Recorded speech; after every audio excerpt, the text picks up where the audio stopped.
Hey, what's up, guys? Welcome back to Think Big Bodybuilding Media and Advices Radio. Today, we are going to talk with IFBB pro Alyssa Kiessling. She's in the women's physique division, and I saw you turn pro a couple years back. It was at Junior Nationals, am I right? Yes, you are. I was there. 2018. Yep, 2018. I remember seeing your routine there, especially, and you're somebody who is you're very known for your posing. Is posing something that you've always felt connected to? I think posing is what sparked my interest. Really? To get into this. Yeah, I really do. No kidding. WWE back in the day, I used to watch WWE with my dad, and the wrestlers that sparked my interest was like Big Papa Pump. No kidding. The Rock, anyone that had big arms and just had that shape. Anyone that had that shape, that's what sparked my interest. And I'd be in the bathroom curling 5-pound dumbbells in between commercials. No just kidding. trying to get that look. It's that look that I was going for. I know with your posing too, one of the things you've been known to do is you hit a lot of the classic type poses. I mean, you hit a lot of like Frank Zane style poses. And some of the stuff, it's almost like you hit a pose that has been, and we talked about this on Drugs and Stuff that we talked about you the other day. Some of your poses, it's almost like that's considered a man's pose, to Yes. some extent. Can you talk a little bit about that? Because I know that, at the end of the day, you want to do what you love, but at the same time, you're trying to win the judges over. What's made you decide to like stick to your guns and do what you love? Well, getting into the sport, the way I chose my category was I can't wear heels. I can't walk in heels. So that just automatically put me into the physique category. So once I hired my first coach and started learning the poses, I'm like, these poses, where the twisting front double bicep with the cross leg, where you're here, they're very girly, but very awkward. Like Dave was saying, it's just an awkward stance for me to be in. So I'm like, how can I and I'm a very tomboyish girl, so I'm like, how can I take like a bodybuilder pose and turn it somewhat feminine, but just give it that classic look? I guess that's what people are calling it. But what I would do is just watch myself pose, and as soon as I hit the pose, I would literally go straight back to my phone and look at it and be like, okay, that don't look right. I just have to twist my shoulders or twist my hips. But I guess over time I have like developed that classic look. But what I've done is I've posed my physique so much that I made it look good, but it's become that classic style. That's what I believe. I just don't think that I look good in certain poses, but that classic style is what my physique looks correct in.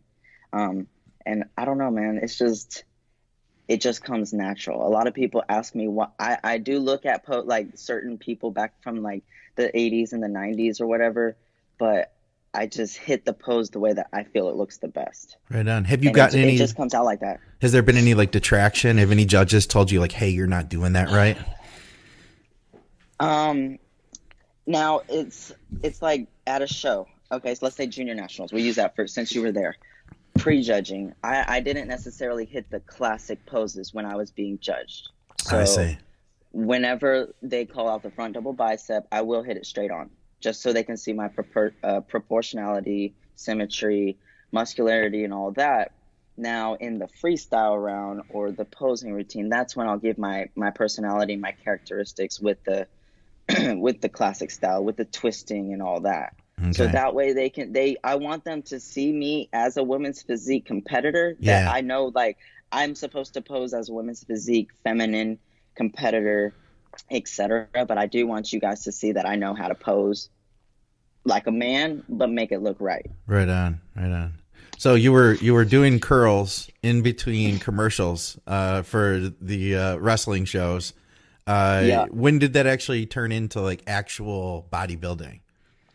It was 10th grade. Okay. 9th grade, my first high school class ever was a weightlifting class. Okay.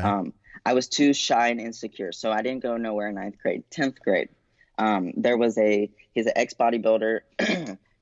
he ended up being my weightlifting coach, but he basically came into my classroom, pulled me out and said, "Hey, I'm paying for your physical. You're on the weightlifting team." No And kidding. he said, like, he trained me as like the school athlete, but he also like trained me outside too. He gave me his workout split.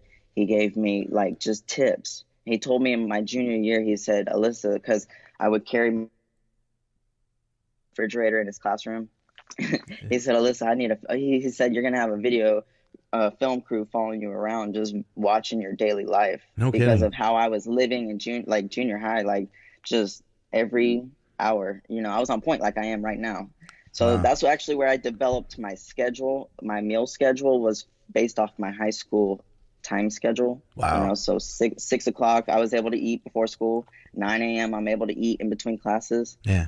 12 p.m. is lunchtime, and then 3 p.m. right before workouts, and then 6 p.m. that's my last meal after workouts. And that has literally been my meal schedule since 11th grade. Wow. That's impressive because I feel like that's usually something that people grow into. Like people start training, they start lifting weights, and over time they start to get more consistent with the food. But you were able, like I know a lot of guys who are in their early 20s who are just learning it now, you know, but you were able to do that in high school. That's pretty incredible. Are you somebody who's always been like very regimented and worked well on a schedule? Absolutely. I'm a military baby. My Ah, both my parents were in the Air Force. okay. So I was born into it. I can't live without a regiment. Did they like But make your bed and stuff in the morning every day and all that kind of jazz? they weren't like they enforced it, but they weren't super strict. Okay. They were very they weren't super strict, but they taught me well. I'll just say it like that. Right Like on. they taught me everything that I would want them to teach me. Yeah. And I honestly don't think I could be as good of a bodybuilder as I am now without the way that they raised me. That's cool. That's really cool. So back in high school, then obviously you were probably more consistent than a lot of the guys on the football team. I'm guessing food wise. Were you stronger Yeah. than them too? Um, Pound for pound, yes. I won state. I am the first women's state champion out of Mosley High School. Okay. Um, my bench was a 180 bench, Nice. and then we did clean and jerks. We didn't do dead or squat. So we did clean and jerks, and I did 175,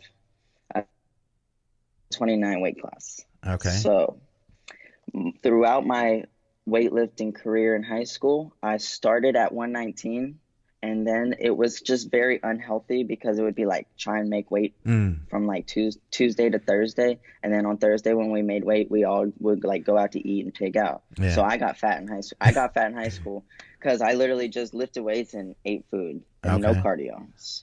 But so I was very regimented in high school, and then pound for pound, I was stronger than a lot of the guys, but as far as like my nutrition went, I was on top of that more than anybody else was. Because I'm thinking, I remember like benching the bar and then maybe putting a couple dimes on it. And then I felt really good when I could put a quarter on the bar. And then there's some girl who weighs 119 pounds next to me who's benching 180. Yeah, That yeah. had to be an interesting dynamic. So when I did will say, but my form was horrible.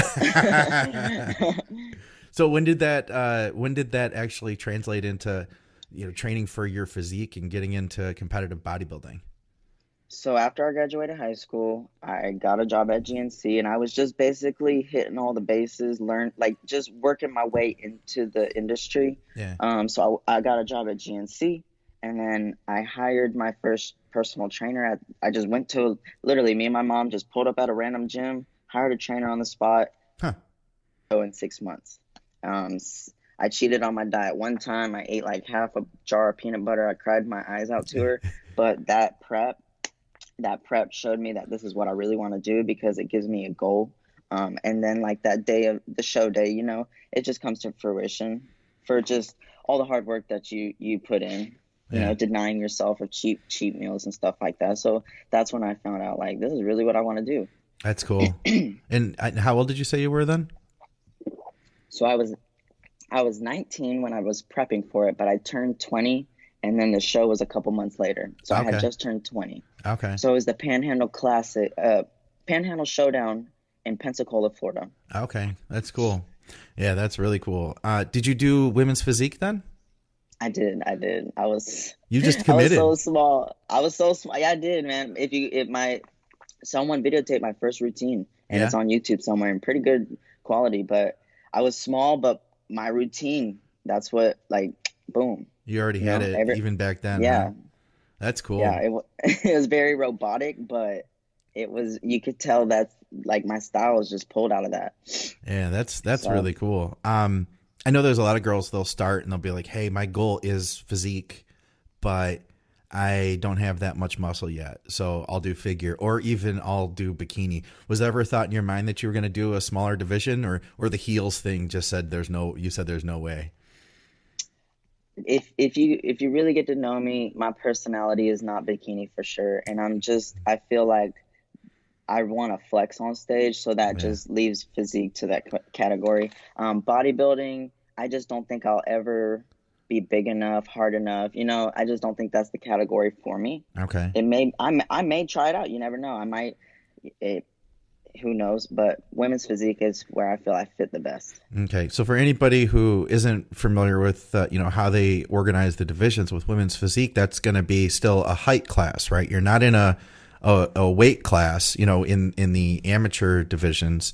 Correct. So you really you could be I guess any size, but what were you weighing when you were competing, say like at junior nationals when you won your pro card? When I turned pro, the morning of, I was about 117. No, I want to say I hit 111, Oh wow. maybe 110. Okay. I think that was like the morning before I started carving up. Okay. I'm small. I'm only 5 foot. Oh, I So didn't realize you were that short. I'm only 5 foot. I'm only 5 foot. And like when I told you I got fat, like Yeah. last year when I was at my absolute fattest, I was 150 pounds. That's a lot of That's the weight for top. 5 foot. Yeah. It is. It is. And how long And did that take to come down? so so in 2018, October 10th, we got hit with Hurricane Michael. Yeah. Hit directly. I was in the dead center of it. So for like 2 weeks, I was like scrambling, like trying to figure out what my life was gonna do. Yeah. And then I got out. I went to Tampa, and I lived there for a couple months. So I was displaced, but I was working out at MI40 and all that. So I try to get back into things. Man, I got so fat. It took about 5 6 months, because from the time we got hit with the hurricane and then coming down, I moved over to Texas in April. Okay. So that wasn't too much longer after. But once I got to Texas, that's when my weight really started to fall off. Okay. Interesting. Yeah. And you were saying you've just overall been more active there. That's been one of the big changes, you think? Yes, like I don't have my focus is not on food anymore. Huh. Like Okay. when I lived at home with my parents, it was literally bodybuilding is my life. So it was like if I'm not eating or sleeping or working out, I'm thinking about food. So I'm not gonna lie, I did not have self-control. I just Okay. didn't, and it was just that environment, I guess. And now that I'm out of that environment, I'm on my own now. I'm in a relationship going around me. I just don't have time to think about food like that. Yeah. So I just got out of my comfort zone. Mm. I think it was good for me though. I think it was good for me. So it sounds like off season. You mentioned it's one of the issues or one of the hard things for you about bodybuilding has in the past at least been to kind of like stay on track. To not go overboard with the food. But overall with bodybuilding, it sounds like a lot of it. You really thrive in, just like a lot of us do. We love this. What would you say are like some of the really difficult aspects of the sport? Whew. I'm gonna I'm gonna say that one of them would be, I guess you could say, food cravings. Okay. Right now, it's not the worst, but I'll say that's one of them. I say another one is relationships with people around me. Mm. That's something that I'm working on. Um, it's hard for me because what I do is I shut everybody out. Oh yeah. Uh, Yeah. but that's probably the only think of nothing else. I love everything, but something about me when I get into prep, it's like I have to shut everybody out Hmm. in order to be able to focus on one thing. Yeah. It's like almost, I don't think I have ADD, and I don't need Adderall or anything. I just have focus issues. Hmm. It's just like I know in order to like let's say if I was gonna go do the St. Louis Pro, in order to win that show, I have to shut y'all out so I could focus. That's Yeah. how I am, I don't and think that and that's it ruins the uncommon. relationships around me. Yeah. It's not, but it's bad. I think, you know what I've noticed, because I've been doing this for a long time, I feel like the longer you do it, the better you get at it, you know? And the more you can stay plugged in with people around you, and like the more selflessness you can, you know, like if you're in a relationship, make sure like, okay, Friday nights, I'm going to make sure I go out of my way. We go on a date no matter what. You know what I mean? I feel like with time, I've kind of been able to develop that kind of stuff. I don't know. How old are you now? I'm 26. So, you know, you're fairly still, you know, you're young still. You've got to, you know, obviously, and you're very young in the sport. You know, you've got a lot of years ahead of you. I imagine that this is something, and you know what, too? I bet you're probably better at that today than like you were 3 or 4 years ago. Am I right? Absolutely, absolutely. Every prep, it gets better. Yeah. Because I from like last prep, I fixed the mistakes this prep. So Okay. I'm like, okay, I'm not gonna be a dickhead Yeah. this prep, like straight up. So, that's when I lived at home. That's something that I worked on with my parents very, very, very hard. And then I dedicate my bodybuilding career, journey, life, whatever you want to call it, to God, because without him, that I can't do this. Yeah. So he helped me fix the relationships with my parents That's cool. while I was doing the bodybuilding thing, and where the mind goes, the body follows, et cetera, et cetera. So, And yeah. shout out to Alyssa's parents for putting up with her. I got to say that right now. For real. So tell me about And your shout out training. to Oh, my training. wait. No, shout out to who else? I was gonna say shout out to Genobia. That's my girlfriend. And she's putting up with you now, She's putting currently. up with me right now, and this quarantine ain't making it any easier. I bet. So, we're making it. Yeah. But when the gyms open up and she can go back to work, I can go back to my work, and It'll be good. so It'll be good for all of us, I think. We're all, I think, over it at this point. it's getting old. It's getting old. Hey, what's up, guys? I want to jump in and take a brief pause to shout out our great sponsors. First of all, I want to give a big shout out to our new sponsor, Azoth. You guys can go to getazoth.com if you want to check them out. They have a few products in the lineup now, from Azoth 2.0 to Total Focus and Pure Energy, both of those containing a new ingredient, Zynamite. It's a mango leaf extract. It basically is working as a coffee and caffeine replacement, and what it does is it interferes with the breakdown of norepinephrine and dopamine. So, meaning that will make other stimulants much stronger, but it will also help you to keep those feel-good, energetic hormones in your body for longer. So if you're interested in experimenting with nootropics and discovering the edge that they can give to you, then definitely check out getazoth.com, and we have the Amazon link in our show notes. Also, huge shout out to TrueNutrition.com. Thank you, True Nutrition, for supporting our podcast and for putting out high-quality, third-party tested supplements that we can depend on in the bodybuilding community. One of the things that I really believe about in True Nutrition is their pricing. Like I mentioned before, if you pay for 5 pounds of protein, first of all, it's just about wholesale prices. And then on top of that, you get 5 actual pounds of protein before they mix the flavoring in. That's something that you're not going to get if you go to a retail store. You'll get a tub, it has 5 pounds in it, and boom, that's it. This will be 5 pounds of protein plus the flavoring, comes out to about 6 pounds. So guys, definitely, they're a company that I have been involved with, a company that I have used, a company that I've suggested to my clients for a long time. They have tons of flavors, tons of different products. Check them out, TrueNutrition.com, and use our code ADVICES. Yeah. So tell me about the training. What kind of, how would you describe the type of training you do? So I just came off of a legs push pull split. Nice. I was doing that for about 3-4 weeks, and it was taking too much of a toll on my body. I was just dead every single day, because it would be like I'm working with barbells, dumbbells, just like compound movement stuff. Yeah. So I work like progressive overload style. So now that I'm not necessarily gearing towards a show, I've pulled the intensity back. So Okay.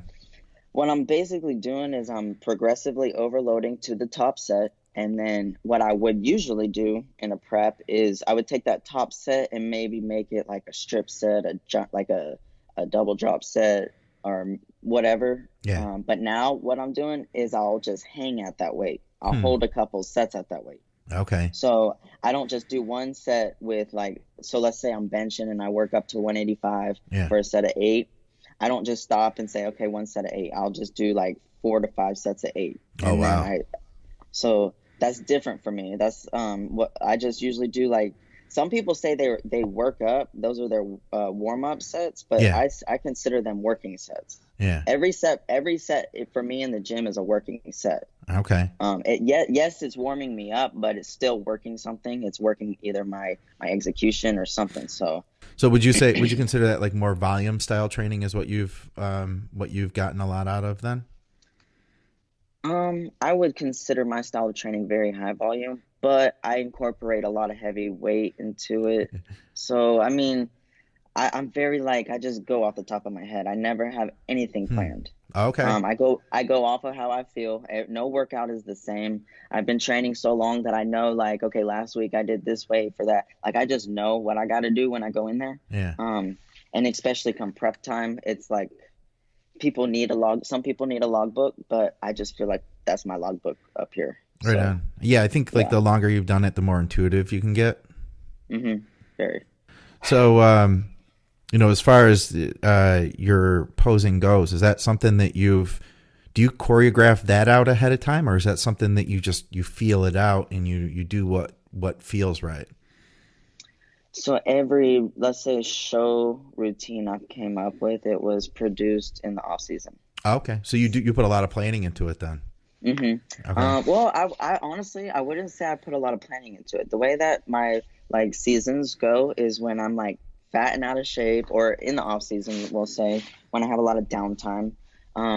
I'm able to just focus on posing. Like I'm able to, once I'm done working out, I don't have to worry about going home to eat and get my meals in. I got some time. I can go upstairs or wherever and listen to some music and pose. And I have an app where I can videotape myself and listen to music at the same time. So I do that.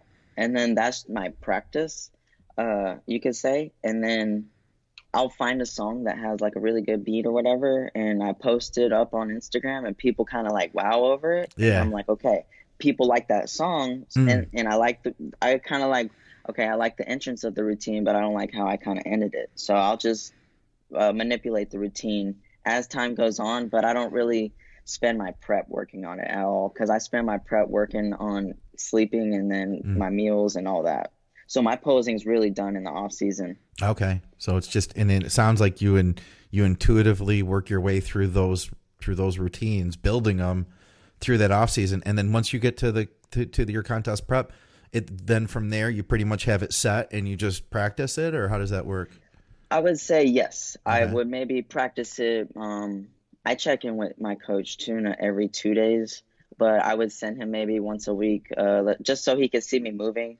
I would send him a routine practice, like run through. Okay. And it's just, if I know the first 20, 30 seconds of a routine, I could go out onto a stage and kind of wing it. Yeah. So I never really like worried about a routine, Yeah. as long as I had something planned for the first 30 seconds. And then I would just, all my routines kind of just are like at the end, I'm just like, oh, okay, I'm done. Because I kind of forgot. So, And you help other people, right, with their routines? yes, I do. Right on. Is that your full-time thing then, or what do you do to support yourself in bodybuilding? So I've actually started working with like contest prep clients. Okay, right on. I do routines, but I don't. When I prep for a show, like this whole entire year, I've kind of been prepping like since January 1st. So I haven't been posting like, hey, I'm taking on routines. I'm taking on like routine clients, because I'm just focused on working. Yeah. So in the off season, I'm taking on like posing routine clients. The FaceTime posing sessions kind of become like, they just don't work out on my end because the timing. And I'm over here, I'm in a relationship, we have kids over here. It's just it gets very like the timing's not working out. So the FaceTime posing sessions aren't working out for me. So I'm just doing, like I'm not a prep coach, but I'm trying to learn. Okay. So I take on clients for my knowledge. Okay. I have a few guys that I'm working with, and I'm learning about, male gear. Okay. So and I'm listening to your podcast. I Oh, right listen to a on. few other. I'm trying to learn, and I'm not trying to just go in and put a dude on a whole bunch of stuff. Like I'm just doing one compound at a time, trying a little bit of test here. Okay, some tests with Primo. I'm just figuring out what works best without, and I'm trying to learn how to read blood work and do all that because that's something that I want to know for myself. Yeah, yeah. No, that's important stuff. So, if you don't mind talking about it a little bit, then how did you find your way into what we'll call the dark side, of bodybuilding, super Yeah. supplements? So my first show, I was natural, Okay. obviously. Okay. And then I did another show in 2016 with the same coach, and I did not look good at all. It's not her fault, but I executed and I did the show. Okay. When I did that show in 2016, I realized I need a professional coach. Okay. So the next year I hired Santi Aragon, you know him. Oh yeah. Yeah, I hired Santi, and he just put me on my first cycle. I said, I trust you. I like the way you look. Him and I, we relate with posing and all that. So I said, I trust you, and I'm going to do what you say. And he did my cycle, what I would call the safe route, very, Okay. very low dosages. I can explain everything that I did if I can remember. I think it was 5 milligrams of Anavar, Okay. 20 micrograms of Clen for like a couple weeks. And we did bump that up to maybe 15, 20 milligrams of Anavar tops, Okay. maybe 60, 80 micrograms of Clen. And then I think at the end, maybe we added in some Novadex, but I don't even know. Okay. But it was a very light cycle. Yeah, even regardless if you did or didn't add the Novadex, that's still by a lot of I standards think pretty light, so. I did the Orlando Europa, and then I won the overall, and then that qualified me, and I did junior nationals in 2017. So Okay. what we did is I think we added the Novadex in after the Europa, and we did the Novadex leading into the junior nationals. I Okay. think that's what we did. And overall, what are the compounds or the methods that you have found to work for you best? I know you can, at this point you can only speak from, as we talked a little bit before the show, from your own personal experience, and the things that have worked for you. I know there's a lot of women out there though that are, they're interested in knowing, what's happening, what people are doing, and I think that a lot of women, they're either not talking about it or they're not being honest. I believe everything you've said so far. So, what are the things that have been successful for you? So, Anavar has been very successful for my body thus far because when I come off of a show, we cycle off of everything, and then I'm natural. Yeah. Natural. So whenever I'm natural, I soften up, and I just like all over I soften up. So whenever we started this prep, just added in some Anavar. Yeah. And that's just for strength gains, harden up, maybe some mental motivation. Sure. So Anavar is what I put a lot of my women client on. Women who haven't ever taken it, I'll start them off at just 5 milligrams. Okay.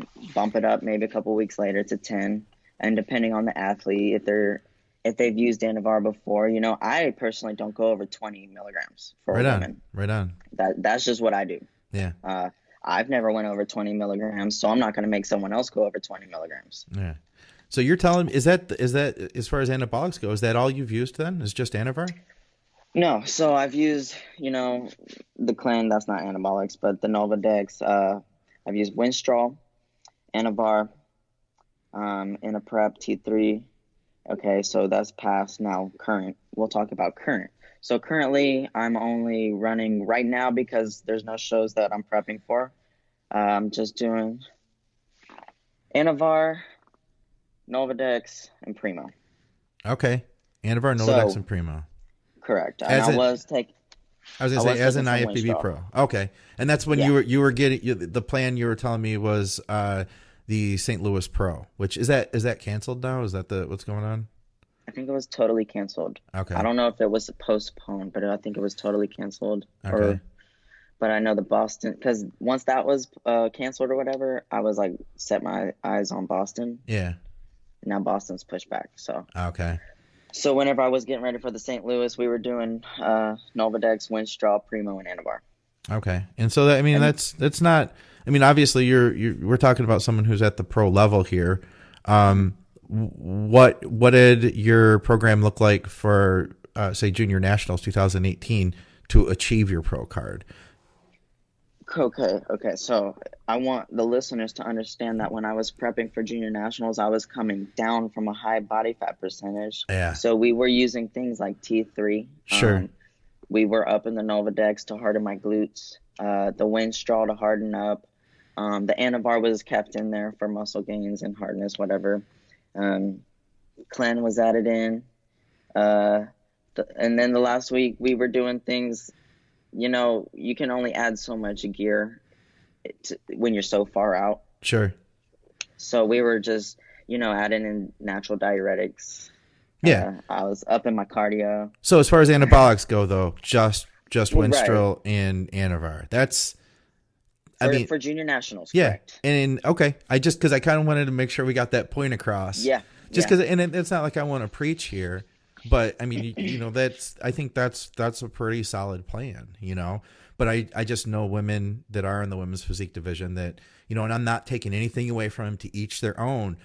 But there are women that do a lot more than that, and that's fine. But the point people I guess I want to talk to are the people that are considering it, the people who are thinking like, hey, when all this shit clears up, I want to do junior nationals. When we compete, Yeah. when we can compete again, there's going to be people out there, women, young ladies who want to compete at that level. I just want them to hear that from you, because that's not a lot compared to what a lot of girls are doing. I want the women that are listening, or whoever wants to go to junior nationals, to compete in the women's, even figure. Yeah. It's hard training. It's Yeah. hard training because women don't train. They do train hard, but there's a certain type of intensity, and there's exercises, like, I don't know. I train like a dude. I think like a dude when I'm in the gym. I do everything like a dude, except I put on a bikini and I go on stage and open my hands up. That's just the reality of it. Yeah. But I feel that women need to focus more on training harder. You got to fill your muscles out and pump them up to grow them. You can't just pump your body full of gear and then boom, you're on stage as a women's physique competitor. No, you just look like a figure girl on a bunch of gear, and then you took your heels off and now you're posing. Yeah. It's a certain look, and the look that I've built is not built off of gear. It's built off of hard work. Right on. And that's what it's all about. It's training to me. Right on. Because we're right now coming off of all my Anavar and Primo and Nolvadex. We're coming off of it, and when I come off of it, I'm natural. Okay. And then I'm natural. I'm gonna be natural. I say natural as in I'm not taking anything except my sponsor's supplements until I'm like, okay, there's a show. It's 12 weeks or 16, however far out it is. Yeah. That's the show we're doing, and then we get my cycle ready. Okay. That's how I work. So the whole off season, growing muscle, all that, you're going to stay off. That has been previous. Now Okay. I'm gonna correct myself. I'm getting a little too far ahead of myself. I'm a professional now, and I do got to realize that I'm gonna be standing next to girls bigger than me. So maybe I have to take a different approach. Okay, But right now, I'm cruising. I'm coming off, and I'm gonna cruise for a little bit, and then we're gonna come back on and figure out what we got to do. Right on. Yeah. No, and I appreciate your honesty about that too. That obviously that's where you've been up to this point. That's gotten you this far, which is, it's a lot further than a lot of people have gotten. So, I think that's pretty awesome. And yeah, I appreciate you sharing that too with everyone else. So, Of course. you're going, so it's just off season now. You're thinking off season at this point and get back to growing muscle, or what? I have a weight goal. Okay. I have goals and I'm on point with my diet. My diet's on point. So whenever I was aiming for the stage, my weight was around 120, 121. And that was a little bit leaner, drier look.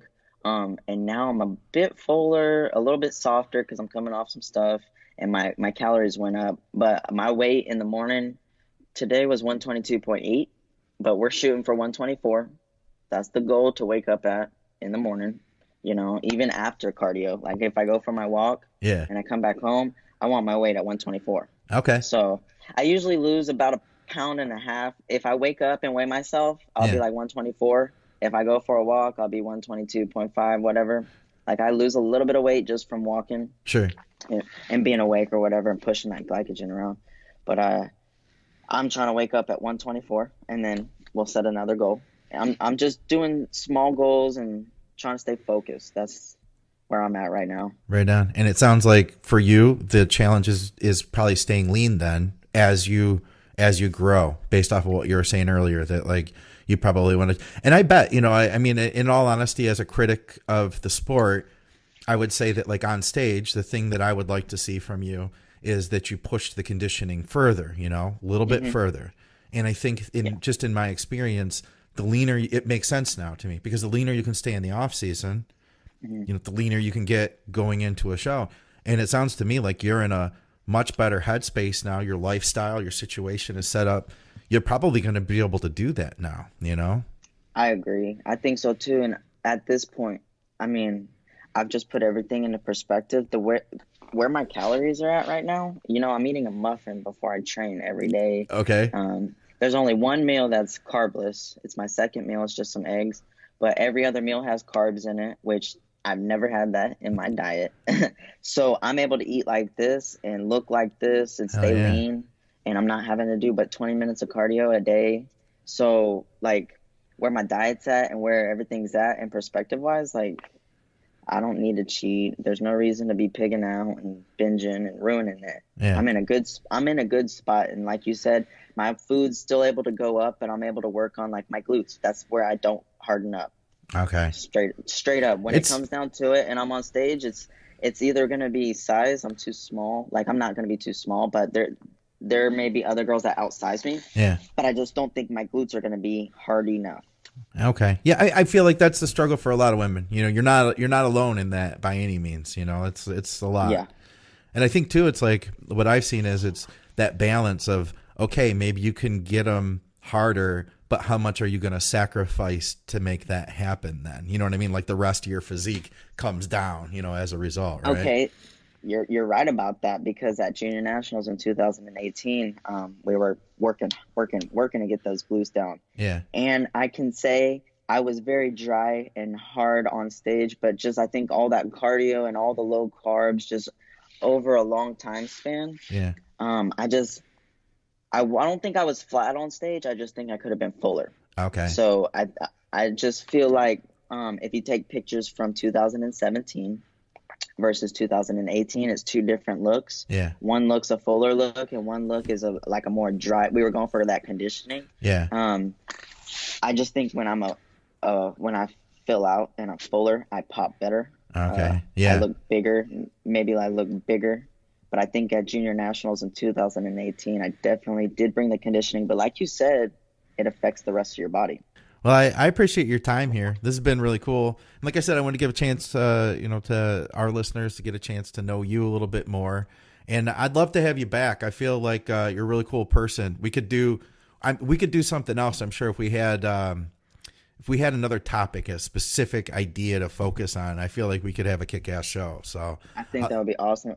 We'll see what the listeners think about this and get some feedback. All right. That sounds good to me. If anybody wants to follow you, it's _classic queen, right? Classic Cole. Classic Cole. Oh, shit. I messed it up.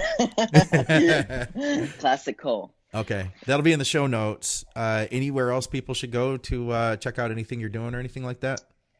I'm just on Instagram. All right. Cool. If you guys want to reach out to her, go over there. Guys, for another episode of Think Big Bodybuilding Media, Alyssa Kiessling, thank you very much for being with me. I appreciate it. No problem, man. All right. See you guys.